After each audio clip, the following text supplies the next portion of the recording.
Welcome to the second part of this module.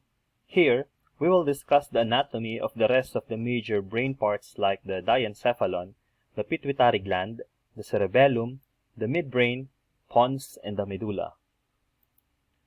The adult fate of the diencephalon are the thalamus, hypothalamus, and the epithalamus. The diencephalon serves as the rostral brainstem between the cerebrum and the midbrain. By its position, the diencephalon technically serves as a relay center. The thalamus is composed of two oval masses, mainly gray matter connected by the interthalamic adhesion. It is the largest part of the diencephalon. It serves as a relay center for sensory impulses, except for olfaction, to the cerebral cortex. Here is a dorsal view of the thalamus to show the oval masses mentioned. The hypothalamus is located at the floor of the diencephalon, located beneath the thalamus as shown here. The hypothalamus is the master gland of the body as it controls numerous vital functions such as the heart rate, temperature, blood pressure, gastrointestinal secretions, and motility, among others. A structure called infundibular stalk connects the hypothalamus to the cortex, thalamus, and other parts of the brain. Here is a picture showing the stalk connecting the hypothalamus with the anterior and posterior lobes of the pituitary gland. The last member of the diencephalon is the epithalamus. It is composed of the pineal gland and the habenula. The pineal gland is an endocrine organ in mammals. Its primary secretion, the melatonin, appears to be important in the circadian rhythms and sleep cycles. On the other hand, the habenula is an important part of the olfactory pathway. Since we now know the location of the hypothalamus, let us then locate the parts of the brain that was once called the master gland of the body, which is closely associated with the hypothalamus, the pituitary gland or the hypophysis. For orientation purposes again, this is the hypothalamus, and this is the pituitary gland or the hypophysis. The pituitary gland is composed of an anterior lobe or the adenohypophysis and a posterior lobe called the neurohypophysis. Remember that there is a communication between the hypothalamus and the pituitary gland via the infundibular stalk.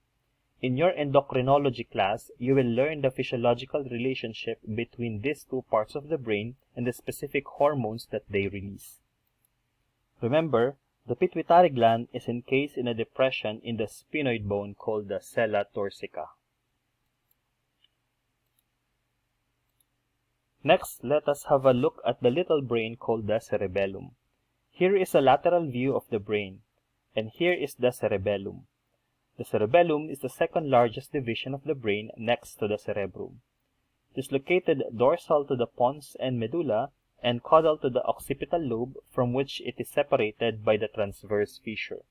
It is roughly globular, and its surface features fissures that divide the gray mass into lobes and smaller fissures that further subdivide the mass into small lobules called folia. The cerebellum functions as a motor reflex center in coordinating subconscious and conscious skeletal muscle movements. Let us identify some of the parts of the cerebellum. Here is a dorsal view of an isolated cerebellum. The vermis is the central part of the cerebellum. It was named vermis because it resembles a worm. It is further subdivided into a caudal lobe and a rostral lobe. On the other side of the vermis are the structures called lateral masses. Folia are the laminae at the surface of the cerebellum. Internally, there is a distinct feature of the cerebellum, and that is the arbor vitae. Anatomists often referred to this as the tree of life as it resembles a tree. These are actually white matter tracts branching into the cerebellum. Next, we proceed to the midbrain. The midbrain is the only adult structure that arises from the mesencephalon. Here is the location of the midbrain. It is located between the diencephalon and the pons, connecting the lower brain centers and the spinal cord to the higher brain centers. For you to imagine, here is a schematic illustration of the brain showing the parts of the brainstem in relation to the location of the midbrain. The midbrain is composed of the tectum, which is the dorsal part or serving as the roof of the midbrain, and the tegmentum, which is serving as the ventral part of the midbrain. The tectum is composed of 4 folliculi, or anatomically termed as the corpora quadrigemina. The rostral colliculi are 2 rounded eminences containing visual reflex centers, while the caudal colliculi are 2 rounded eminences behind the rostral colliculi containing auditory reflex centers. Next is the pons. The pons is the bulge between the midbrain and the medulla oblongata, bridging the spinal cord and the brain. Several other nuclei are situated within the pons and are responsible for controlling motor functions of the body. Here is a ventral view of the brain to show the pons. The last part and the caudalmost part of the brain is the medulla oblongata, or commonly referred to as the medulla.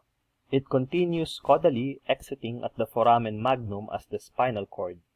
3 vital reflexes are present in the medulla oblongata: the cardiac center, which regulates the rate and strength of the heart contraction, the vasomotor center, which regulates the diameter of the blood vessels, and the respiratory center, which regulates the rhythm of breathing.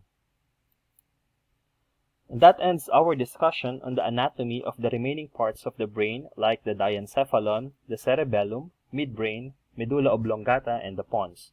It is important that at least you are familiar with their location in the brain as well as the structures present within them.